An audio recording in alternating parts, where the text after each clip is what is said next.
He's like, to survive, I'll become a bottom for anybody. That thing was thangin'. Okay.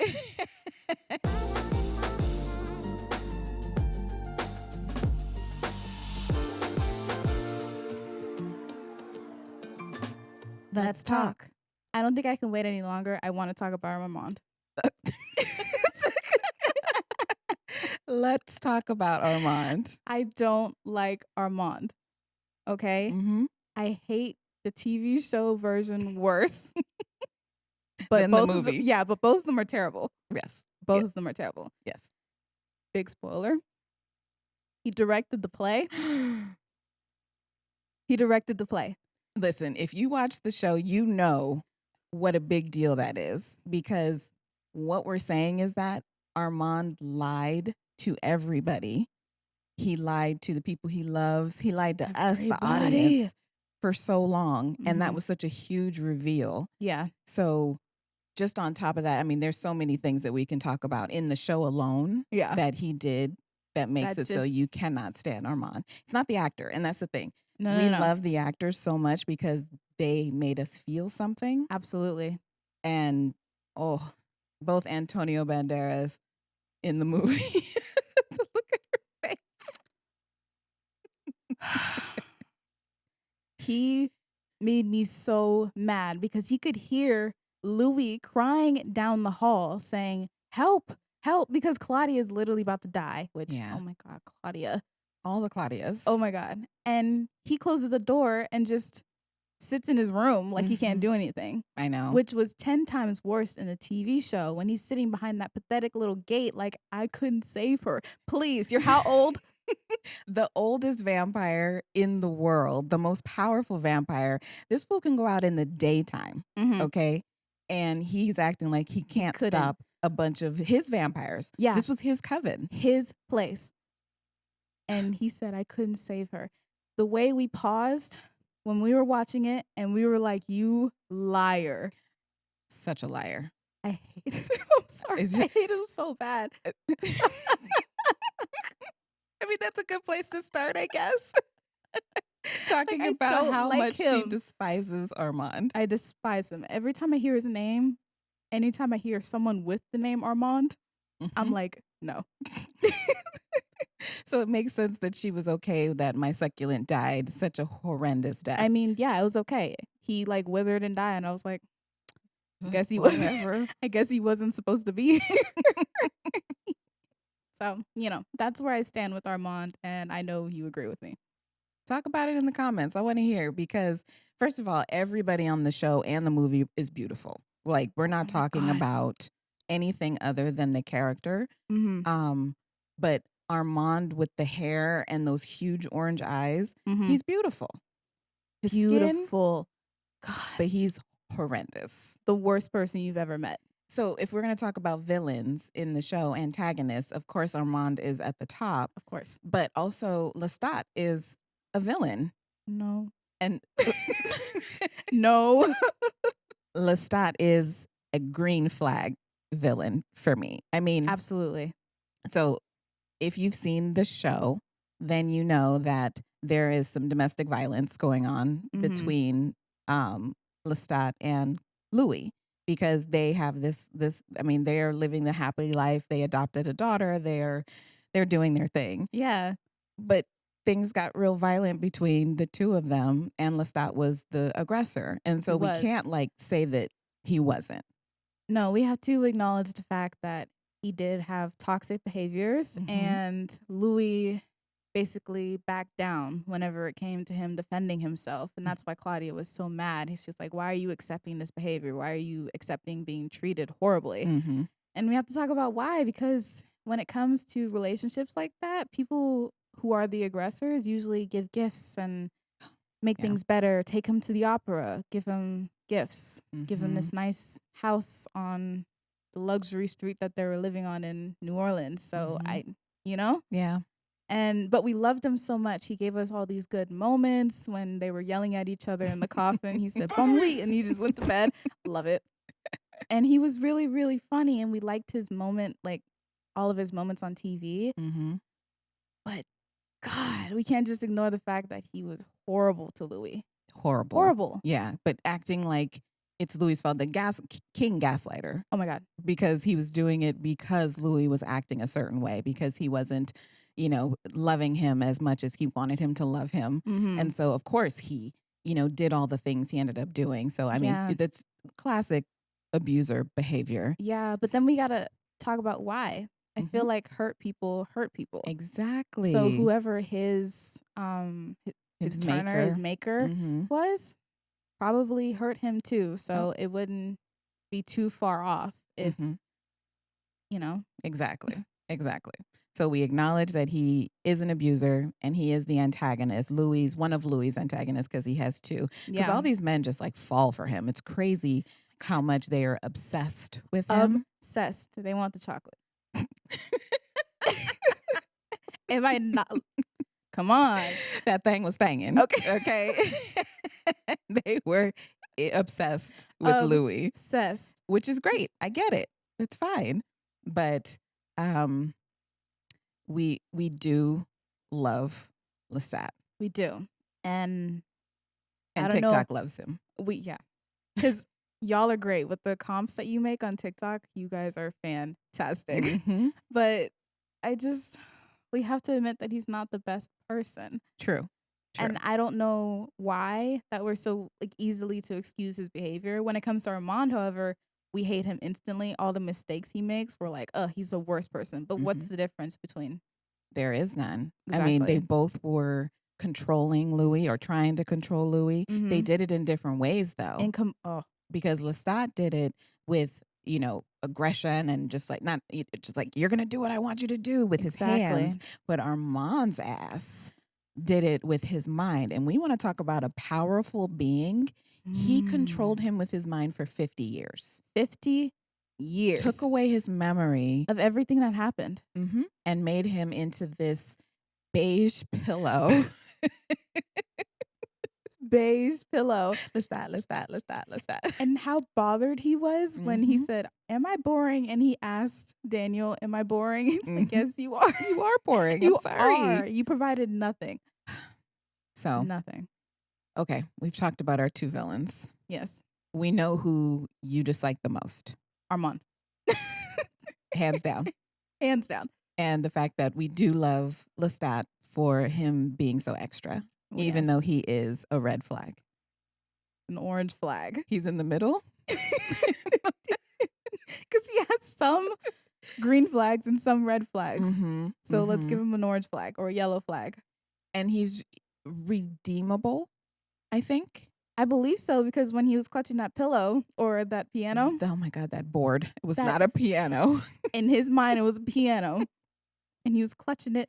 And the storm was storming outside. Oh my God. And they came together and they grieved for their daughter together. Finally. And they forgave each other. And it's like they're moving on. Yeah. So I'm really interested to see how they're going to play this in the third season. Right. Because we know it's going to be Rockstar Lestat. Which I know y'all have seen the previews and stuff from I'm so excited. San Diego Comic-Con and all. I'm saying no. Okay. All I'm saying is that the shoulder to waist ratio is lethal. It's like a triangle, just a straight triangle. And he sachets and the hands. Please, yeah, he's everything. Yeah, Sam Reid. He is Lestat. He has embodied Lestat. Gosh. Okay. Which is great. And to bring it to the movie, I feel like no one could have played Lestat better than Tom Cruise than Sam Reid. Agreed. I feel like no one could have done it better. And if they were going to redo it, Sam Reid was the person to go to. He was waiting 100%. His entire life to play Lestat. 100%. Which is crazy because, I mean, I was around in the 90s when it was announced that Tom Cruise was going to play Lestat. And it was like, who? What? Maverick is playing Lestat? And Anne Rice herself came out and publicly said that she was not feeling it. She was against his casting. Yeah. Which for the screenwriter to come out and say that is a big deal. It's hard. It's a big deal. I don't blame her though, because the people that she had in mind for the roles, yes, one of the people had already played a vampire previously. So I get it. He had the long hair. He was greasy looking and dead, Mhm. as opposed to Tom Cruise, and it was literally like Maverick and all of that other things that he Risky played. Risky Business. Business. Oh my Mhm. goodness, what is it called? The Firm. Yes. He was always that guy, that all American guy. Mhm. So I get it, but then again, I also get why she understood when she saw him in full hair, makeup, and costume, and he was able to Mhm. deliver the performance. She said, "Okay, I get it." I get it, because this is Tom Cruise we're talking about here. He Commits delivers and he commits, and every her time. saying that actually made him really dig in. So then there's Exactly. the question: would we have gotten the '94 Lestat that we got had Anne Rice not said that publicly? I don't think so. I really, Mhm. really don't think so. I think a lot of people need to be pushed. Mm. So maybe that was his push. He Right. said, "I'm gonna prove you wrong," and to spite her, he said, "I'm gonna play this better than you thought He I could." said, "Bet." Bet, literally bet. He said, "I'm gonna deliver," Mhm. and so he gave the performance of a lifetime Mhm. at that time. Agreed. Yeah. Agreed. Because '94 was interesting. You know, it's easy to take our 2025 lens Mm-hmm. and look back at '94 and be like, this is a gay story, Mm-hmm. and they didn't push it hard enough. Right. But they did, actually. In They did their best. '94, they did. I think if there's a line, they pushed up against it. Everybody Absolutely. did. Everything was, the touch. They were so close to touching and so close to kissing. Oh And my they had God. this vibe. They were like roommates, Mhm. like the gay roommates living together. Yeah. And they were roommates. Exactly. But they adopted this daughter, and they were very much a couple, Mm-hmm. even though we never got to see them kiss or touch or Mm-hmm. do any of the physicals, but they did basically everything I mean, else. it was so passionate. Mm-hmm. Everything that they did was very passionate. The Yes. choices they made, the way they spoke to each other, Yes. it was all very passionate. The color choices were very passionate. Talk about that. Let's dive into the colors, please. Can we please? I feel like, for starters, we should talk about how water probably represents Lestat as a person. Mm. And whenever Louis talked about water, he was talking about Lestat. He was talking about how water turned black after You're right. the moment, after they got rid of him and they went to Paris. It was black from that moment on. And they were talking about how it didn't have color.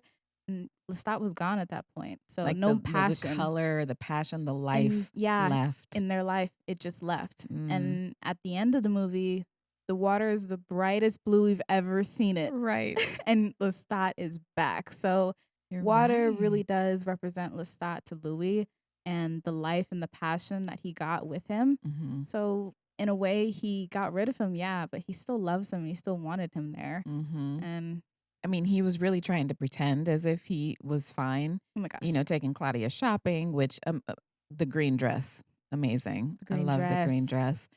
But you could tell there was something missing. And, Louis is like an original sad boy, right? Like, it doesn't matter if it's Brad Pitt or if it's Jacob Anderson. Like, he is sad boy. Oh my God. And so all these great things are happening. Like, you're rich, you're in Paris, you found other vampires. Like, life is so good. But he was continually sad. Absolutely. Because he didn't have Lestat. Yeah. His love. Okay. His love. We all know Lestat is his love. But at the end of season 1 of the series, when he held Armand's hand and said he was the love of his life. The way we said, liar, you are such a lie right now. Objection. Yeah, like, but at that point, I'm done with like all the judge, juries, and no, please. You are a liar. But then again, he morphs and he becomes everyone's bottom whenever he feels like it. He's like, to survive, I'll become a bottom for anybody. Oh my God. Yes, I could see that. I mean, it's true. It's true because, first of all, these men are pursuing you, Louis. They want you so bad. Like, why are you dovetailing and cowering to them? Like, clearly you hold the power in these relationships, but you're giving it up. But the manipulation makes him believe like he is the person that holds no power. Yes. When they want him, they need him at this point. They really do. Like, I need you to breathe. Yeah. Because in the movie, he was so, he looked terrible. First of all, it took Lestat so long to rejuvenate and to regenerate and come back to he was looking horrible. Like who he was. But he like scoured the earth looking for him. He did. And then he bit Daniel. And then all of a sudden he looked better again. Yeah. Mm-hmm. I just poor Daniel. Let's talk about Daniel. Okay, let's talk about Daniel. First of all, River Phoenix was supposed to play Daniel in the movie, but he passed away before, they could shoot. And so Christian Slater played him. But Christian also did a fantastic job. And he's 90s, like, come royalty, on. Honestly, yes, right? It's Christian Slater.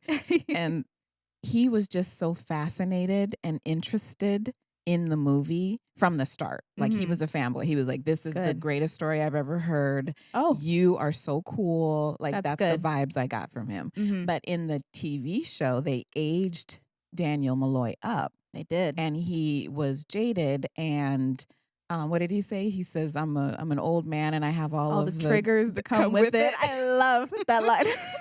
Because real. So he was not about any of Louis's BS. Like, he called him out on everything that was a lie or that was different from when they met before in San Francisco. Like, he really was doing his journaling job. Absolutely. And then he found a story. He found all the inconsistencies in what was being told by Armand. Ugh. And Louis. Every time you say his name. Absolutely. Ugh, it's like a bad taste in my mouth. Like, ugh. But literally, he found all the inconsistencies. Armand was telling him that Louis did this, Louis did that. He would interject. And it was like, Rashid at the moment. Why are you... Why are you so a part of this process? Why are you here? You know? And he locked in on that and he caused a divorce with his messy self. He really did. He was like, are you going to believe him? This is what he's telling you. I am here for messy 60-year-old Daniel Malloy. Absolutely. I'm here for it. Here for it. Because he didn't care. Like, he was so on it. And you could tell when he figured it out and he had his little notes. First of all, his screen had way too many icons on it. Like, his desktop folders, sweet, please. My heart's beating fast just thinking about it. Why? Exactly. But you could tell when he figured it out, and you could tell when he figured out when he was going to drop the bomb and when he was really just going to destroy this relationship. Yeah, because he brought like a full evidence, slid it toward him. He directed the play. Boom. First of all, Daniel had some of the greatest lines. He directed the play. Did you eat the baby? I knew it because did you eat the baby was hilarious. And he kept asking. Because he wouldn't answer. Did you eat the baby or not? Valid question. He's asking what we're all thinking. Yes. Like, thank you. And then we finally saw that he did not eat the baby, but still. Yeah, but still. He wanted to. His little fangs came out and everything. He was ready to eat the baby. In the movie, he bit the baby and that became their child. True. You're very right. He actually bit her, so I want to talk about him eating the puppy in the movie. Cuz that dog was yapping away. The full human that was sitting right there, neck out for him. Just like, go ahead. Me. I want and this. He kept looking at I don't know why I found it so funny. The way he kept looking at the dog and he was like, yank. It was hilarious. It was made to be hilarious. And I love that about the movie and the TV show. They put that levity in there. They did. Too, because it's dark. It's so dark. It's really, really dark. And if we're going to talk about the show, the pilot is so dark. It is. It gives you everything you need. But the way it ends, that was a wedding, mind you, at the end. Yes, at the altar when he bit. Oh, girl. I love it. Get into it, please. Best wedding ever. Get into it, please. So they are on the altar. They're basically on their knees. Louis is on his back, but Lestat is just crawling up him. He is crawling up him and he's just like, choose me. I choose you forever. Like, choose me. It's me and you. We're going to take over the world together. Is that not vows? And then he said, I do. He said, yes. He said, yes. And they kissed. So you can't convince me that the end of the pilot of the TV show is not a wedding. That was a wedding. The darkest, most gothic wedding ever. But yeah. Yeah, the priests are dead behind him, bleeding out. Which when he was slow motion running and he was walking and a Caught nice, up to him. calm pace. Mm-hmm. So cool, by the way. Y'all killed that. Mm-hmm. But you're right. Mm-hmm. It is a wedding. It is. So look, I want to talk about the budget. Yes, please. And the production and the scale of both. Mm-hmm. So I'm going to reference my notes here real quick. But the 1994 movie budget was $60 million. So in 2025 money, that is over $130 million. So for this genre, serious? we're not even just going to call it, this is a horror. Yeah. For this horror movie based on a book in 1994, they gave them Marvel money to make this movie. Why? And they got the biggest talent, and everything was huge. They built sets. They talk about the plantation that Louis owned is real. They filmed there, and it's actually, they think it's haunted. Oh, really? That's so cool.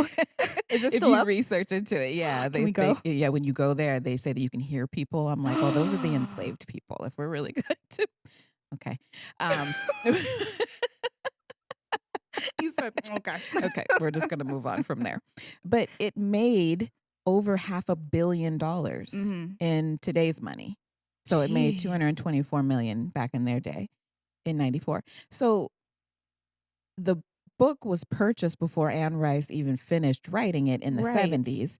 But then it went through development hell for so long until it was finally released in 94. And so I would love to talk to one of the executives or the producer that was involved that kept it alive for 15 years and then was able to make it on a scale. The producer, he was quoted as saying he wanted it to be like Gone with the Wind. Like he wanted it to be this huge epic. Okay. And so how did you do that? As someone who makes things today, how did you do that? Because what? Yeah. That's a huge budget. And why? You mentioned it being a genre film. They never put that much money in genre. No. If anything, especially horror, you're going to get a little bit of money and you do with it what you can. They don't bring in huge stars for horror. They don't. They make stars. And then you just figure it out with this little bit of money that you can make. That's why horror will never die.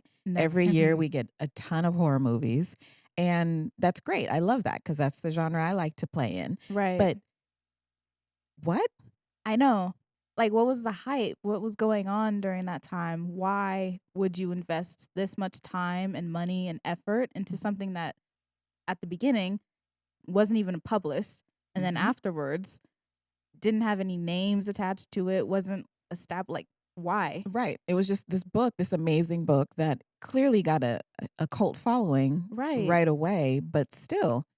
I guess you can say the same thing about Stephen King. True. Because why are these movies, these obviously horror movies, being made with big budgets every year? Well, what's so special about these certain genre films, you know? I mean, it's following. When you hear Stephen King is, a short story adapted, you're like, okay, I'm sad. I'll go because his mind is wild and the stuff he's able to come up with. And Anne Rice didn't just create a book, like she created a whole world, a whole universe. Yeah. Which I'm so happy that AMC is turning into a visual that we can watch on TV, because the reason I love TV so much is that every single week we're there. Yeah. And we're growing with them, and like our Sundays are. Okay, y'all. So every Sunday we would sit down with dinner, mom with wine, and we'd call it Goth and Gay Sundays. Exactly, because we're going to watch some interview goth with the and fam. gays. Okay. So goth, so gay. So gay. It's amazing. But that's what you get to do with a TV show, and you get to grow. And so to be able to bring this immortal universe is what they call Which it. is so fire, with the right? Talamesca and the Mayfair witches. It's just, I'm here. I'm sat for all of it. Yeah. And so, maybe it's just for this love for this property. Yeah. Is why they invested so much, because the TV show is also scale.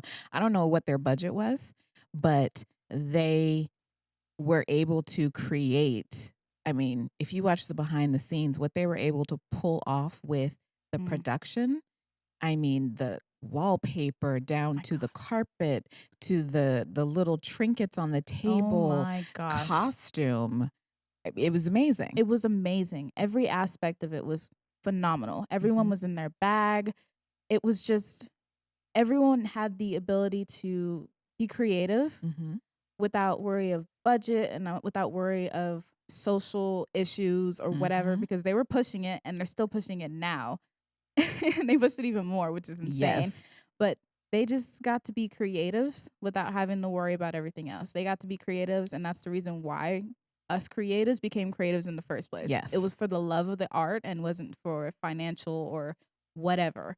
Someone said that they had the ability to just be on set and act like they were going to get canceled the next season. Yes. And I think that's a great mentality to go into, because you're just like, okay, I'm going to do what I want. If we're going to get canceled anyway, let's just send it. Let's send it and put out in the world this thing. If you do not get another chance, put out this thing that is exactly what you wanted it to be. Exactly. And you can tell. Yeah. I mean, I love season 2. I am partial to season 1 just because it had more Lestat in it.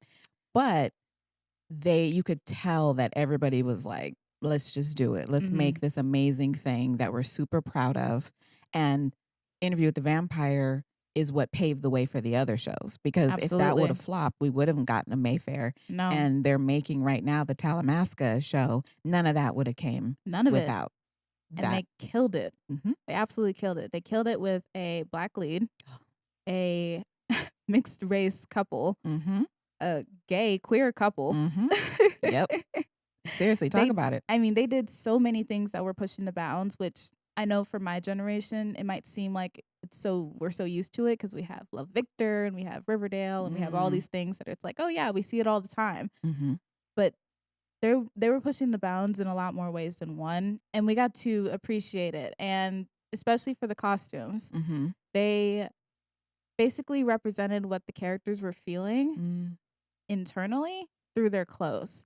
I believe for the humans, they were talking about how the humans were on a lower level than the vampires, financially and like spiritually and mentally. They were all just on a lower level. And so they made a point in saying that the vampires had to have a more elevated look, no matter what they were doing. So the humans were wearing muted colors. It would be like brown, red, which would be their bloodlust or lust, presenting on the humans. Right. And they would just be background characters, really. I love that. Yeah. Because Anne Rice has been quoted as saying she was not interested in this story being told from the perspective of the victims. Yeah. The humans. She's interested in the vampires. The vampires are our world. There is no other characters that matter except for Daniel Malloy. Exactly. Everybody else is just food. Just food.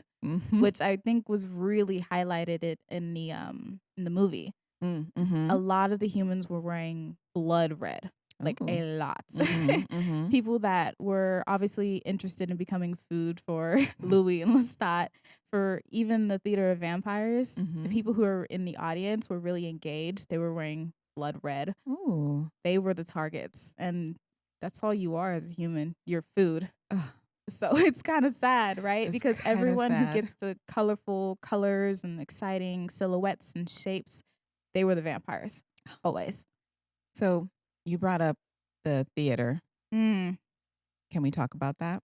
We can. Okay. So I have a couple different things I want to talk about in the theater. Number one, I would like to bring up the fact that all those people were watching a woman be murdered. Yeah.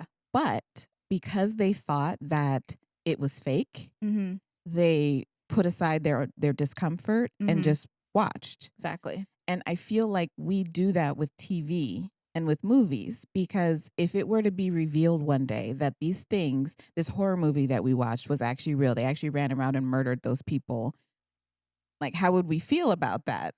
Because we watched it as entertainment because we assumed that it was fake. Exactly. I think we'd be very uncomfortable. But then again, that speaks to us. Like, why are we so comfortable with watching something that's supposed to be presented as real, but we know that it's not, and we're okay with that? Why? Good question.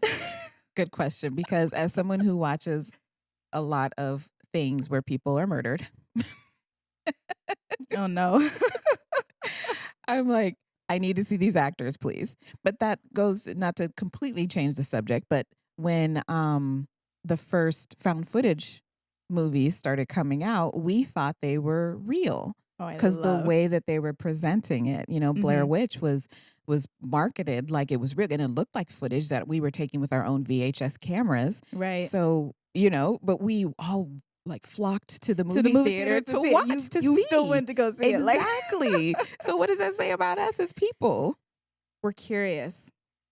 A lot of people, if they were given the chance to see something horrific, like on Twitter or back for you guys, what was it called? Where you see really. So there was Facebook, there was MySpace, Yeah, and there was Black Planet. we just go back. can lay it down. Like, but if you had the chance to go see something horrific and someone told you what you were going to see, if you click this link, for example, a lot of people would click that link to go see it. And that says a lot about us. Like, morbid curiosity. Like, we'd Yeah. fill the gladiator stadiums to watch somebody be killed. Exactly. It's just, and so then we turn that into fake. Well, we're going to cosplay as if we're murdering people. Exactly, but still for entertainment purposes. Yeah. I don't know. We just elevated it. It's the same. It is the same. But then again, I feel like there's layers to this because I love me some horror, but I don't like all horror. Same. Like, I Same. don't like slashers too much. I don't like slashers where it's just some guy running around killing women. Then that's the premise. Because it really makes me feel very uncomfortable. And that's all. And it's not a knock against any one individual, because I do like Scream.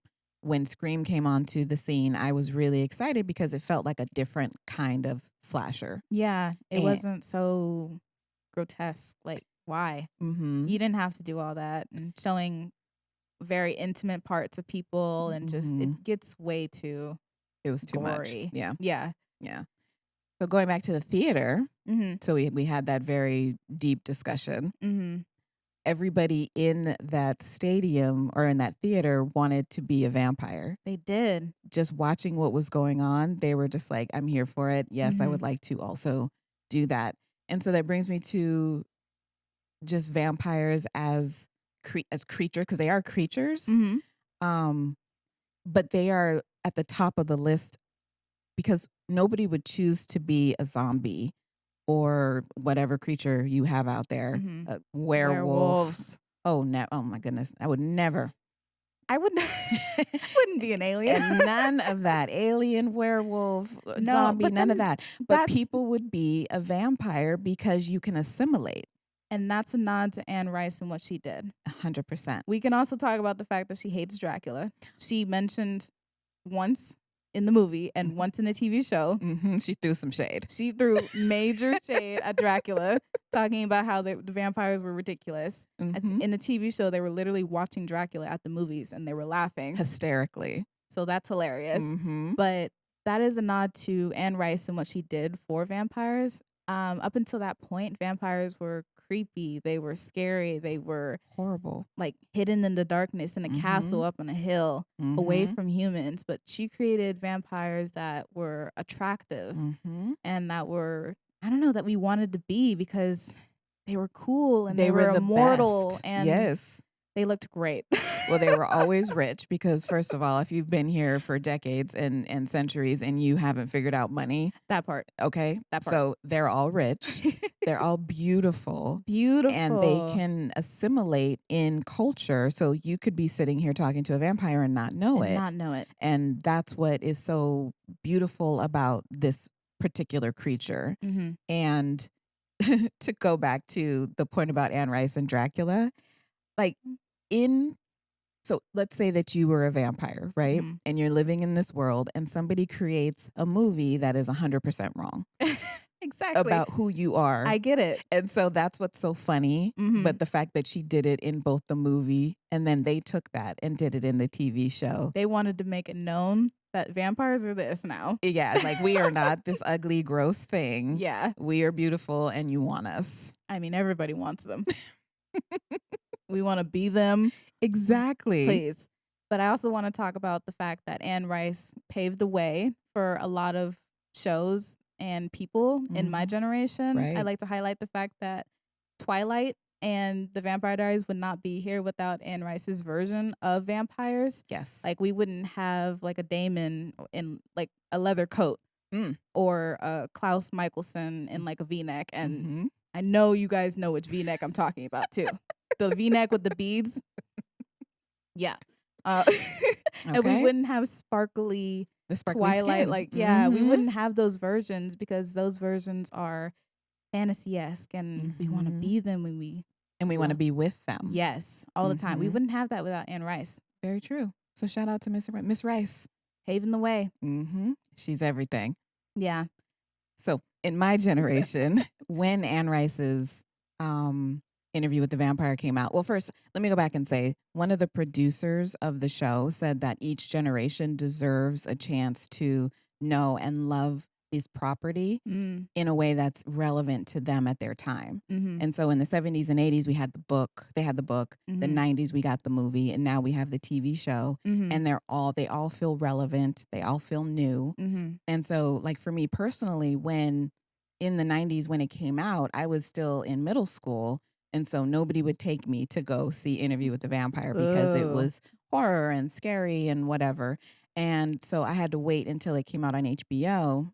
And then when it did, I watched that over and over and over. And I just realized, oh, I'm into this type of storytelling. And so I went to the library, I checked out the book, and I read it in secret. And even though I probably didn't have to keep it a secret because my mom was very liberal when it came to books, you know, she wasn't really trying to lock down what I read, but it felt like it was mine. It felt like something new because none of my friends were reading it. And so it really just felt like this belongs to me. And I feel like you're feeling that way with the TV show now. Absolutely. You know? That was created and developed and everyone was a part of it was from your generation. So I think that also goes hand in hand with how my generation was raised and people that were raised Gen Z, raised by Gen X. We like certain things and we're attracted to certain things because our parents were. True. And you being a girl that just wanted to watch this gothic horror and read the books made me want to watch the show on repeat and dress like the vampires. And, you know, like it makes sense. It's just a funnel. It is the funnel. It's a goth funnel. Yeah. So Gen Z absolutely loving and making TikToks. He was amazing. Off of the TV show makes complete sense because you guys are the ones that made it. Very true. Very true. Do you want to talk about some of our favorite scenes? I do. Okay.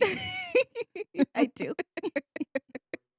When Louis killed the vampires in Paris, I think that it was epic in both the movie and the TV show. Absolutely. And so in the movie, Louis had one of those, like he was deaf. Yeah.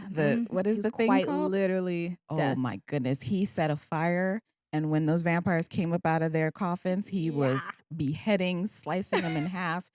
And the one vampire that had been talking the most mess, he came for him in a great way. Yeah. And so I thought the TV show really, I mean, the movie really pushed it when it came to that scene because it was graphic and gory. It was. We saw it. Yeah. And to be a mainstream movie with these A-list actors, I was really just going back and watching it. I was like, wow, they did that. They pushed it with the sexuality, with the relationships, and then they really pushed it with the horror. They did. They didn't shy away from that, even though it was mainstream. Yeah. No, they said that if we're going to make it, we're going to make it the way it was intended. And I also feel like that was mostly because Anne was involved in it. So she had some say.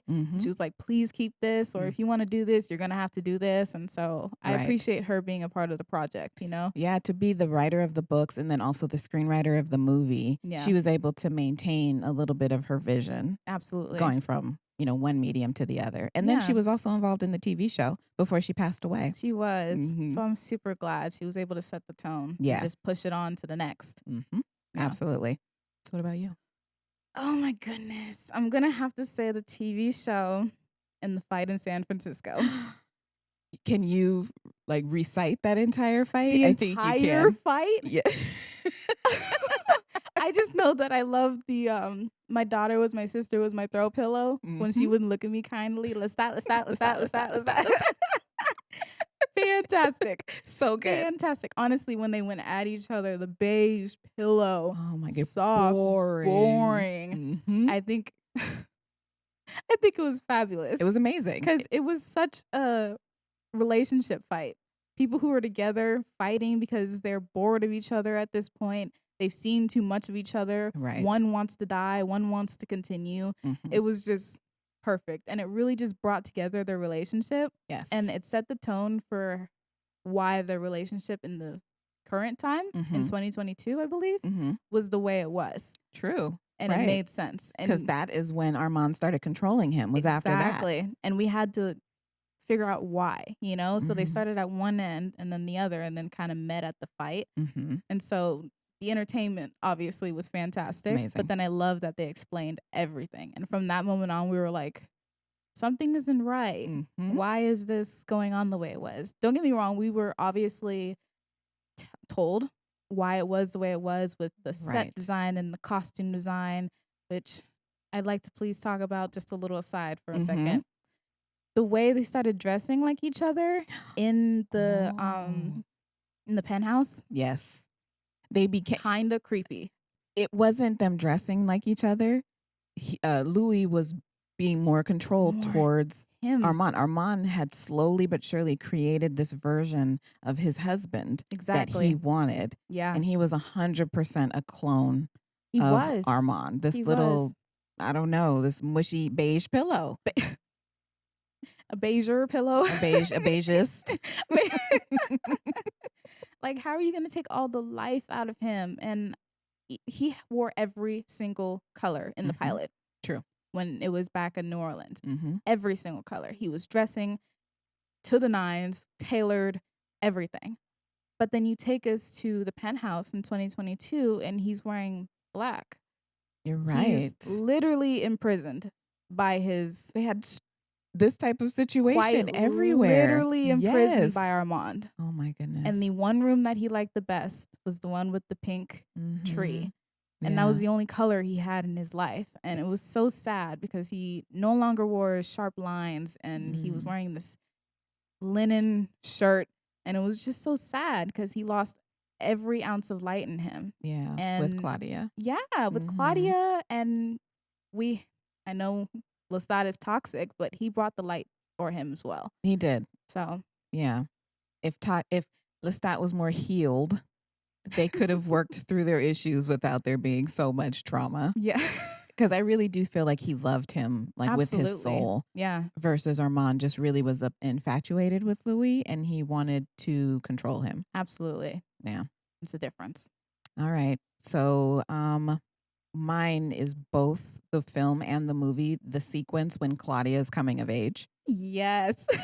Because in the movie, you know, little Claudia, she's just getting into things and kind of figuring out life.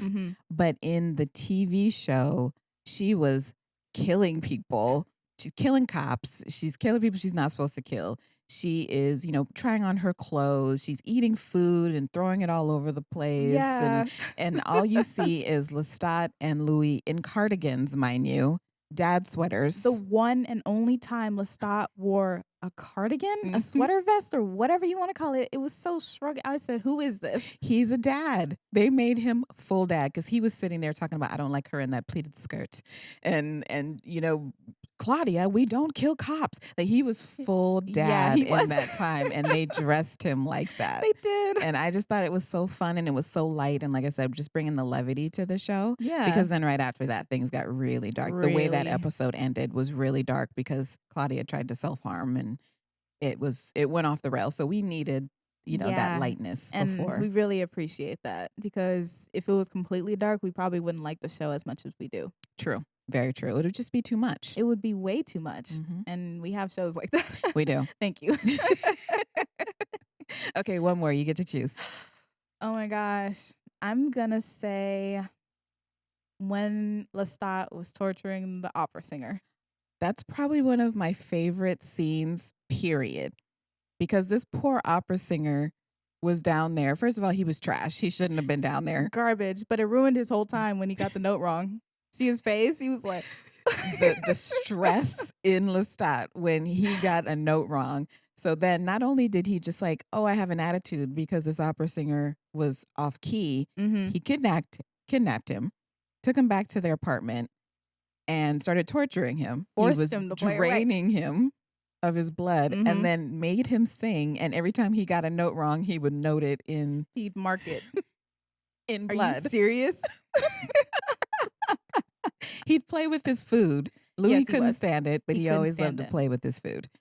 But That was an amazing scene yes, because and we when- just get to see the extraness of of Lestat, Lestat. and how Louis did not like it, Mm-mm. and how Lestat responded when Louis said he didn't like it.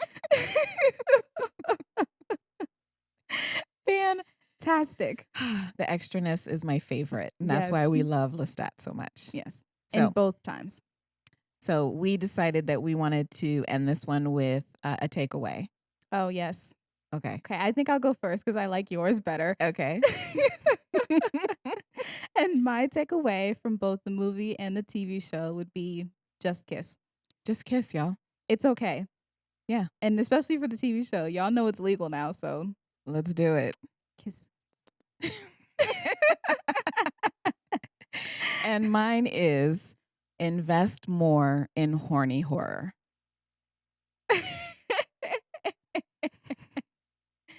I love. I got the win. That's fair. That's fair.